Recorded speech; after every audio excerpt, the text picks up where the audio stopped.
Hello friends, welcome to அடா 247 தமிழ். நான் உங்கள் ஆஷிக். ஸோ எல்லாத்துக்குமே ஒரு மகிழ்ச்சியான செய்தி என்ன அப்படின்னா, ரொம்ப நாளா சுனிதா வில்லியம்ஸும் பட்ச் வில்மோர் இவங்க ரெண்டு பேரும் ஸ்பேஸ்ல மாட்டிட்டு இருந்தாங்க. இப்போ இவங்க ரெண்டு பேர்த்தையும் வந்து விண்வெளியில இருந்து எர்த்துக்கு கொண்டு வர்றதுக்கான ஃபைனல் டேட் வந்து ஐஎஸ்ஆர் அறிவிச்சிட்டாங்க. ஸோ மார்ச் 19ஆம் தேதி இவங்க ரெண்டு பேரும் வந்து வெற்றிகரமா பூமியில இறங்கிடுவாங்க அப்படிங்கிற மாதிரி நாசா அறிவிச்சிருக்காங்க. ஸோ ஃபர்ஸ்ட் இவங்க போனதுல இருந்து இப்போ வர என்னென்ன விஷயங்கள் நடந்திருக்கு அப்படிங்கிற எல்லா டீட்டெயில் வந்து இந்த வீடியோல பார்க்கலாம். ஸோ மறக்காம வீடியோ ஃபுல்லா பார்த்துட்டு சேனலை சப்ஸ்கிரைப் பண்ணிக்கோங்க. நிறைய யூஸ்ஃபுல்லான கண்டென்ட் வந்து உங்களுக்கு வந்துட்டே இருக்கு. ஓகே, ஸோ முதல்ல சுனிதா வில்லியம்ஸ் அதுக்கப்புறமா பட்ச் வில்மோர். ஸோ யாரு? சுனிதா வில்லியம், பட்ச் வில்மோர் அப்படின்னு சொல்லக்கூடிய இந்த ரெண்டு ஆஸ்ட்ரானட்டும் ஸ்பேஸ்க்கு வந்து போயிருந்தாங்க. ஓகேவா? இதுல சுனிதா வில்லியம்ஸ் இந்தியாவுடைய வம்சாவளியை சார்ந்தவங்க. இந்த பட்ச் வில்மோர் அப்படிங்கிற இவர் யார் அப்படின்னா, இவர் யுஎஸ்ஏ உடைய ஒரு ஆஸ்ட்ரானட். இவங்க ரெண்டு பேரும் ஜூன் 5ஆம் தேதி, ஓகே, எப்போ ஜூன் 5ஆம் தேதி இன்டர்நேஷனல் ஸ்பேஸ் ஸ்டேஷன், சர்வதேச விண்வெளி ஆய்வு நிலையம் இருக்குல்ல, இது வந்து 1998 என்ன பண்றாங்க அப்படின்னா, விண்வெளியில இங்க இருந்து ஆஸ்ட்ரானட்ஸ் எல்லாம் போறாங்கல்ல, அவங்க போய் உட்காந்து ஆய்வு பண்ணணும் அப்படிங்கிறதுக்காக ஒரு விண்வெளி ஆய்வு நிலையத்தை எப்ப கொண்டு வர்றாங்க? 1998 நிறைய நாடுகள், யுஎஸ்ஏ, ரஷ்யா, ஜப்பான், இந்த மாதிரி நிறைய நாடுகள் சேர்ந்து, யூரோப்லாம் சேர்ந்து இன்டர்நேஷனல் ஸ்பேஸ் ஸ்டேஷன் கொண்டு வர்றாங்க. இந்த இன்டர்நேஷனல் ஸ்பேஸ் ஸ்டேஷன்ல எப்பவுமே சயின்டிஸ்ட் வந்து உட்காந்து என்ன பண்ணுவாங்க, ஆஸ்ட்ரோனட்ஸ் உட்காந்து ஏதாச்சும் ஒரு ரிசர்ச் வந்து பண்ணிட்டு இருப்பாங்க. அந்த வகையில கடந்த ஆண்டு ஜூன் 5ஆம் தேதி யார் யாரு? இவங்க ரெண்டு பேரும், சுனிதா வில்லியம்ஸ் அதுக்கப்புறமா பட்ச் வில்மோர் அப்படிங்கிற இந்த ரெண்டு பேரும் என்ன பண்றாங்க அப்படின்னா, விண்வெளிக்கு ஸ்பேஸ்க்கு வந்து போறாங்க. ஓகே, ஸோ இனிஷியலா அவங்க பிளான் பண்ணது, அவங்க ஸ்பேஸ்க்கு வந்து பிளான் பண்ணது 10 நாள் தான். ஆனா அவங்க இப்போ திரும்ப வர்றது கிட்டத்தட்ட ஒரு 10 மாசம் 9 மாசத்துக்கு மேல ஸ்பெண்ட் பண்ணிட்டு இப்போ திரும்ப வர்றாங்க. ஸோ இவங்க எதுக்காக போயிருந்தாங்க அப்படின்னா, பொதுவா வந்து இந்த ஐஎஸ்எஸ்க்கு, இன்டர்நேஷனல் ஸ்பேஸ் ஸ்டேஷனுக்கு இங்க இருந்து விண்வெளி வீரர்களை கொண்டு போற வேலையை நாசா 2011 இருந்து பாக்குறது கிடையாது. 2011 நாசா என்ன பண்ணுவாங்க, நாசா வந்து இங்க இருந்து நாசாவுடைய ராக்கெட் லான்ச் பண்ணி ராக்கெட் மூலியமா வந்து விண்வெளி வீரர்களை கொண்டு வர வேலையெல்லாம் பார்த்துட்டு இருந்தாங்க. பட் 2011 இருந்து இந்த வேலை யார் பாக்குறா அப்படின்னா, ஒன்னு ஸ்பேஸ் எக்ஸ், எலான் மஸ்க் உடைய ஸ்பேஸ் எக்ஸ் நிறுவனம், அதுக்கப்புறமா ரஷ்யா. இந்த ரெண்டு நிறுவனம் தான் என்ன பண்றாங்க, மோஸ்ட்லி வந்து விண்வெளி இன்டர்நேஷனல் ஸ்பேஸ் ஸ்டேஷனுக்கு இங்க இருந்து ஆஸ்ட்ரோனட் கொண்டு போறது, திரும்ப அவங்களை கொண்டு வர வேலையை வந்து பார்த்துட்டு இருக்காங்க. 2024 புதுசா ஒரு நிறுவனம் இந்த விஷயத்துக்கு வந்து வர்றாங்க. அவங்க யார் அப்படின்னா, போயிங் அப்படிங்கிற பிளைட் தயாரிக்கக்கூடிய ஒரு நிறுவனம். போயிங் பிளைட் வந்து ரொம்ப பிரபலமானது, பிளைட்லேயே நம்பர் 1 பிளைட் அப்படிங்கிறது போயிங் உடைய பிளைட் தான். ஓகேவா? ஸோ இந்த போயிங் நிறுவனம் என்ன பண்றாங்க அப்படின்னா, அவங்க புதுசா ஒரு ராக்கெட் வந்து கொண்டு வர்றாங்க. அதோடைய பேர் என்ன அப்படின்னா, ஸ்டார் லைனர். ஓகே, அந்த ராக்கெட்டோட பேர் என்ன? அந்த ராக்கெட்டோட பேர் வந்து ஸ்டார் லைனர் அப்படிங்கிற ஒரு ராக்கெட் வந்து கொண்டு வர்றாங்க. ஓகே, சோ இந்த ஸ்டார் லைனர் ராக்கெட்டோட முதல் டெஸ்டிங், இந்த ராக்கெட்டோட முதல் டெஸ்டிங்க்கு யார் யார் வந்து போறாங்க அப்படின்னா, சுனிதா வில்லியம்ஸும் இந்த பட்ச் வில்மோர் அப்படிங்கிற இந்த ரெண்டு பேரும் வந்து போறாங்க. ஸோ வெற்றிகரமா என்ன பண்றாங்க அப்படின்னா, இவங்க ஜூன் 5ஆம் தேதி இங்க இருந்து கிளம்புறாங்க. ராக்கெட் கரெக்டா போய் சேருது. இன்டர்நேஷனல் ஸ்பேஸ் ஸ்டேஷன்ல இவங்க எல்லா ஆராய்ச்சிகளையும் முடிக்கிறாங்க.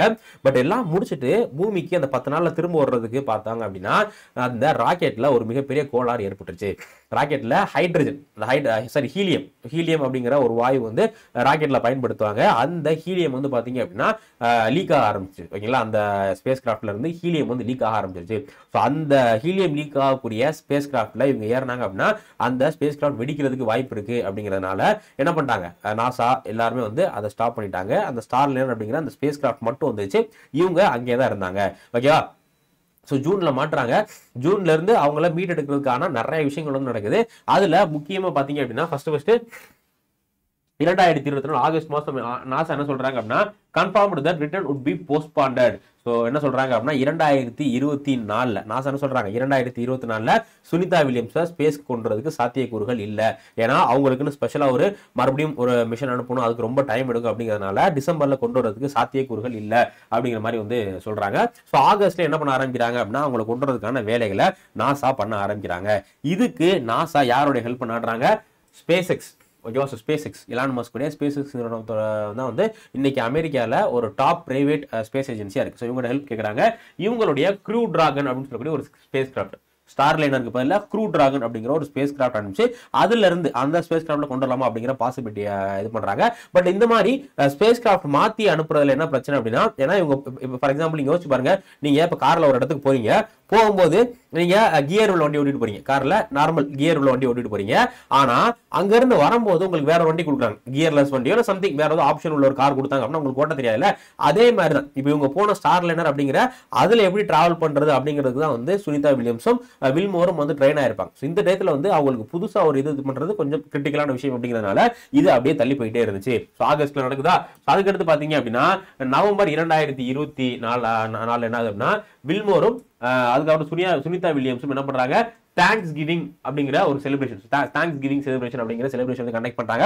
சோ அதுல அவங்க என்ன பண்றாங்க, அங்க இருந்துகிட்டே ஸ்பேஸ்ல இருந்துகிட்டே இங்க இன்டர்வியூ வந்து கொடுக்குறாங்க. அவங்க ரெண்டு பேரும் இன்டர்வியூ வந்து கொடுக்குறாங்க. சோ அவங்க எல்லாமே ஏன்னா இந்த நவம்பர் என்ன ஆயிடுச்சோம்னா அவங்களுடைய உடல்நிலை ரொம்ப மோசமாயிருச்சு, அவங்களுடைய உடல்ல ரத்த கசிவுலாம் ஏற்பட்டுருச்சு அப்படிங்கிற மாதிரி நிறைய நியூஸஸ் பரவிட்டு இருக்கிறதுனால இவங்க ரெண்டு பேரும் என்ன பண்றாங்க, நாங்க நல்லா ஹெல்த்தியா தான் இருக்கும் அப்படிங்கிற மாதிரி சொல்றாங்க. சுனிதா வில்லியம்ஸ் த்ரெட்மில்லாம் வந்து ஓடி காட்டினாங்க. ஓகே, அந்த ஈவெண்ட் வந்து நடக்குது. அடுத்து டிசம்பர் 2024 நாசா என்ன சொல்றாங்க அப்படின்னா மார்ச் 2025க்குள்ள, மார்ச் 2025க்கு மேலதான் வந்து நாங்க கொண்டு வர முடியும். மார்ச் 2025க்குள்ள சுனிதா வில்லியம்ஸையும் வில்லியம் பச்மோரையும் வந்து கொண்டு வர்றதுக்கு சாத்தியக்கூறுகள் இல்ல அப்படிங்கிற மாதிரி வந்து சொல்றாங்க. ஓகே, அடுத்து பிப்ரவரி 2025 ஒரு முக்கியமான விஷயம் நடக்குது. என்ன அப்படின்னா ஜனவரி 2025 டொனால்ட் ட்ரம்ப் அமெரிக்காவுடைய 47வது பிரசிடண்டா பதவியேற்றார் இல்லையா. இவரு 47வது பிரசிடண்டா பதவியேற்றதுக்கு அப்புறமா என்ன பண்றாரு அப்படின்னா அவங்க ஸ்பேஸ்ல தொலைஞ்சு போயிட்டாங்க. சுனிதா வில்லியம்ஸும் பச்மோரும் வந்து ஸ்பேஸ்ல காணாம, அவங்க எங்க இருக்காங்கன்னு தெரியல, அவங்க தொலைஞ்சு போயிட்டாங்க அப்படிங்கிற மாதிரியான ஒரு ஸ்டேட்மெண்ட்டை யாரு ரிலீஸ் பண்றா, டொனால்ட் ட்ரம்ப் வந்து ரிலீஸ் பண்றாங்க. அவங்களை கொண்டு வரதுக்கான சாத்தியக்கூறுகள்லாம் இல்லை அப்படிங்கிற மாதிரி சொல்றாரு. இதுக்கு ஸ்பேஸ்ல இருந்துட்டு என்ன பண்றாங்க அப்படின்னா சுனிதா வில்லியம்ஸும் பச்மோரும் வந்து இன்டர்வியூ கொடுக்குறாங்க. இல்ல நாங்க நலமா தான் இருக்கோம், நாங்க இருக்கதான் இருக்கோம், நாங்க வந்து லாஸ்ட் நாங்க தொலைஞ்சு போகல, ரெகுலரா எங்களுக்கும் நாசாக்கும் இடையில கம்யூனிகேஷன் இருக்கு, நாங்க நாசாக்கு அப்டேட்ஸ் ஃபுல்லா கொடுத்துட்டு தான் இருக்கோம் அப்படிங்கிற மாதிரி வந்து இவங்க வந்து சொல்றாங்க. ஸோ ஃபைனலா நாசா என்ன சொல்றாங்க அப்படின்னா பிப்ரவரியில தான் வந்து space X dragon capsule, space X உடைய டிராகன் அப்படின்னு சொல்லக்கூடிய இந்த ஒரு விண்கலத்துல என்ன பண்ண போறாங்க, சுனிதா வில்லியம்ஸையும் பச்மோரையும் கொண்டு வர போறதா சொல்றாங்க. எப்போ மார்ச் 12ஆம் தேதி இந்த ப்ராசஸ் வந்து ஸ்டார்ட் ஆகும் அப்படிங்கிற மாதிரி ஃபைனல் எப்போ கன்ஃபார்ம் பண்றாங்க, பிப்ரவரி 2025 கன்ஃபார்ம் வந்து பண்றாங்க. ஓகேவா.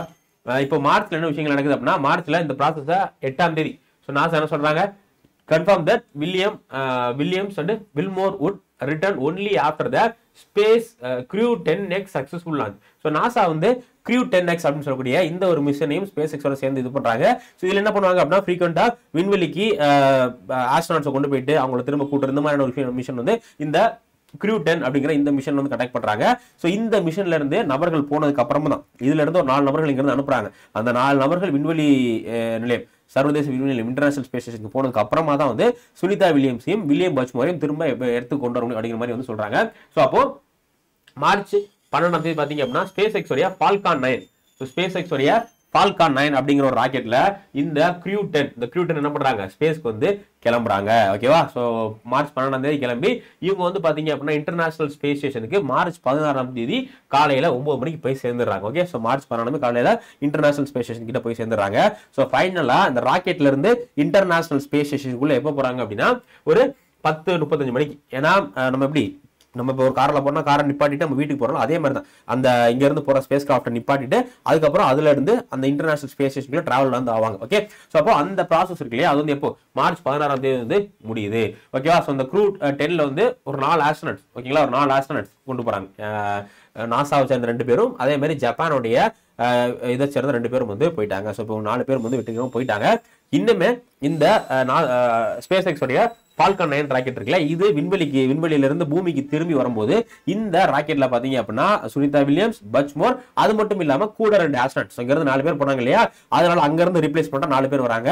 அந்த 4 பேர்ல 2 பேர் யாரு, சுனிதா வில்லியம்ஸ் மற்றும் பச்மோர். சோ இப்போ நாசா என்ன சொல்லிருக்காங்க அப்படின்னு பாத்தீங்கன்னா மார்ச் 19ஆம் தேதி. இப்போ மார்ச் 19ல இந்த ஸ்பேஸ் எக்ஸ் டிராகன் கேப்சூல்ல யார் வந்துருவா, சுனிதா வில்லியம்ஸ், அதுக்கப்புறம் வந்து பச் வில்மோர், தென் நிக் ஹேக், தென் அலெக்சாண்டர் கொரம்னோவோ, இவங்க எல்லாமே வந்து இந்த ஸ்பேஸ் கிராஃப்ட்ல வந்துருவாங்க அப்படிங்கிற மாதிரி யார் சொல்லியிருக்கா அப்படின்னா நாசா சொல்லியிருக்காங்க. ஓகேவா. ஸோ இதான் வந்து ரொம்ப ரொம்ப முக்கியமான விஷயம். ஸோ 16ஆம் தேதி வந்து பாத்தீங்க 19ஆம் தேதி வந்து பாத்தீங்க அப்படின்னா சுனிதா வில்லியம்ஸும் இவங்க 2 பேரும் வந்து வரப்போறாங்க. சுனிதா வில்லியம்ஸ் கிட்டத்தட்ட 9 மாசங்கள், ஸோ 2 பேரும் 9 மாசங்கள் இருந்திருக்காங்க. இந்த 9 மாசத்துல பாத்தீங்க அப்படின்னா சுனிதா வில்லியம் ஒரு முக்கியமான சாதனை வந்து பண்ணியிருக்காங்க. என்ன அப்படின்னா லாங்கஸ்ட் ஸ்பேஸ் வாக், ஓகேங்களா. ஸோ லாங்கஸ்ட் பெண் உமன் ஆஸ்ட்ரோனட்ஸ்ல வந்து லாங்கஸ்ட் ஸ்பேஸ் வாக்ஸ் நடந்தது இவங்க தான். ஸ்பேஸ்ல வந்து பாத்தீங்க அப்படின்னா 62 கிலோமீட்டர் வந்து நடந்திருக்காங்க. எவ்வளோ 62 கிலோமீட்டர் வந்து இவங்க 62 நிமிஷம் நினைக்கிறேன், 62 நிமிஷம் வந்து இவங்க 62 ஹவர் நினைக்கிறேன், 62 ஹவர் வந்து இவங்க ஸ்பேஸ்ல இருந்து இவங்க சாதனை வந்து பண்ணியிருக்காங்க. அது மட்டும் இல்லாம அதிக நேரம் வந்து த்ரெட்மில்ல ஓடியும் சாதனை பண்ணியிருக்காங்க. ஸோ அது மட்டும் இல்லாம மேரத்தானும் வந்து ஸ்பேஸ்ல வந்து ஓடியுமே எக்கச்சக்கமான சாதனை வந்து சுனிதா வில்லியம்ஸ் பண்ணியிருக்காங்க. பட் இப்போ என்ன பிரச்சனை அப்படின்னா அவங்க ஒரு லாங் பீரியட், ஒரு 9 மாசம் வந்து ஸ்பேஸ்ல இருந்தனால அவங்களுடைய பாடியில நிறைய மாற்றங்கள், அவங்களுடைய போனோட டென்சிட்டி கம்மியா இருக்கும், ஸ்கின்லாம் வந்து ரொம்ப சாஃப்டா இருக்கும். அதே மாதிரி சன்லைட்டே இல்லாம இருந்திருப்பாங்க இல்லையா, அதனால அவங்க பூமிக்கு வந்தோன்னா சன்லைட்டோடைய ரேடியேஷன் அவங்களுக்கு ஒத்துக்கிறாம போறதுக்கு இந்த மாதிரி நிறைய இதுக்கு வாய்ப்பு இருக்கு.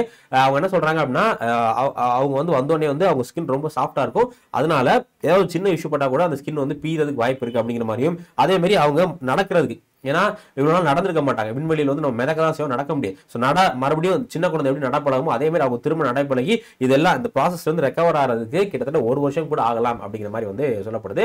அது இல்லாமல் இன்னும் என்ன சொல்றாங்க அப்படின்னா இப்போ அவங்க சுனிதா வில்லியம்ஸ் பச்மோரம் வந்து போனது ஒரு 10 நாளுக்கு, பட் இப்போ உங்களுக்கு 9 மாசம் வந்து ஸ்பேஸ்ல இருந்திருக்காங்க இல்லையா, இதுக்காக அவங்களுக்கு சேலரி எவ்வளவு வழங்கப்படும் அப்படின்னா கிட்டத்தட்ட 1,80,00,000 ரூபாய். 1,80,00,000 ரூபாய் கிட்ட வழங்கப்படும் அப்படிங்கிற மாதிரி வந்து சொல்லிக்கிட்டு இருக்காங்க.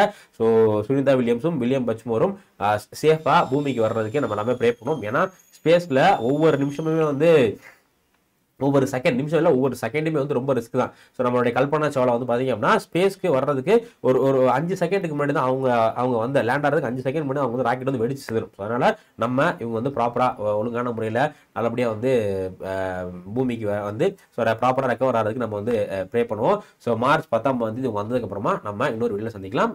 அதுக்கு முன்னாடி உங்களுக்கு வேற ஏதாச்சும் டாபிக் வேணும் அப்படின்னா மறக்காம அந்த டாப்பிக்கை கமெண்ட் செக்ஷனில் கமெண்ட் பண்ணுங்க. ஸோ நான் உங்களுக்கு வீடியோ எடுத்து கொடுக்குறேன். Thank you guys, thank you.